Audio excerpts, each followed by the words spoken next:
কৃষ্ণনগরে প্রত্যেক বছরই হস্তশিল্পের মেলা হয়, তো ভালোই লাগে দেখতে। তো চলো, হ্যালো এভরিওয়ান, আমি নিবেদিতা নিয়ে চলে এসেছি আরেকটি লং ভিডিও। আশা করি তোমাদের ভালো লাগবে। তো আমরা এসছি গভর্নমেন্ট কলেজের মাঠে কৃষ্ণনগর। তো এখানেই হচ্ছে হস্তশিল্পের মেলা। তো এই যে এখান থেকে স্টার্ট হলো হস্তশিল্পের মেলা। অনেকটা বড় জায়গা নিয়ে কিন্তু এটা হয়েছে। এখানে আসতে হবে পকেট ভর্তি করে, মানে পকেট গরম করে আসতে হবে, যাতে সব জিনিস এক একটা করে কিনে নেওয়া যায়।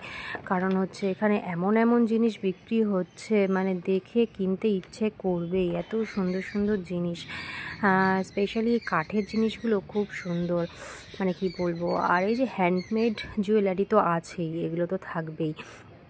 তো এগুলো তো মানে কি বলবো, মেয়েরা দেখলে তো থাকতেই পারে না, এসব নিতেই হবে তাদের। তো আর এই যে এগুলো সব মাটির জিনিস, যেহেতু কৃষ্ণনগরে কিন্তু মাটির পুতুল বিখ্যাত, তো সেগুলোও আছে। আর বাইরের যে টেরাকোটা আছে সেই সবের জিনিসও কিন্তু এখানে অনেক বিক্রি হচ্ছে। আর এই যে এগুলো সব কাঠের তৈরি, দেখতেই পাচ্ছ কত সুন্দর।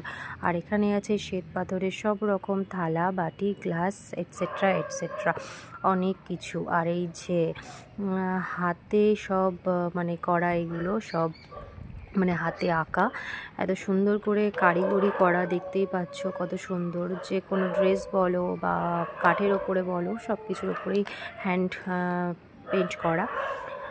তো মেলাটা কিন্তু অনেকটা বড়।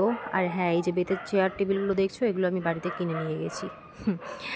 তো না, এখন অত বড় লোক হয়ে পারিনি যে বেতের চেয়ার টেবিল কিনবো নিজে। তো আর এইসব জিনিস একটা আভিজাত্য, মানে আলাদা। এই বেতের জিনিসের কিন্তু আভিজাত্যই আলাদা একটা, তো সব জায়গায় কিন্তু মানায় না।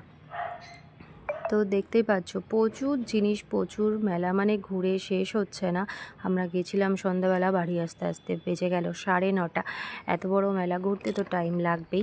আমরা শুধু দেখে দেখেই চোখ জুড়াচ্ছি, কারণ এত কিছু কেনার ক্ষমতা নেই।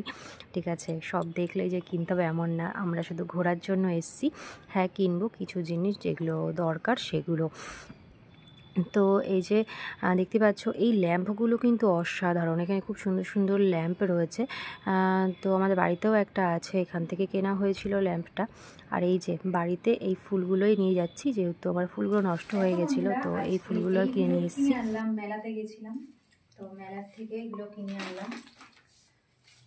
অনেকদিন ধরে ভাবছিলাম কিনবো, তো কেমন হয়েছে জানিও। অনেকগুলো কিনেছি, 3টে 6টা, এখানে 7টা আছে। আর কিনেছি কি দেখবা, এই দেখো পাপোশ। এই পাপোশটা রিটার্ন করব, মানে এক্সচেঞ্জ করব। আর নিয়েছি এই যে, এসে পামছাও কমপ্লিট হয়ে গেছে। এই যে এটা নিয়েছি, তো এই সেমই কালকে একটা নেব।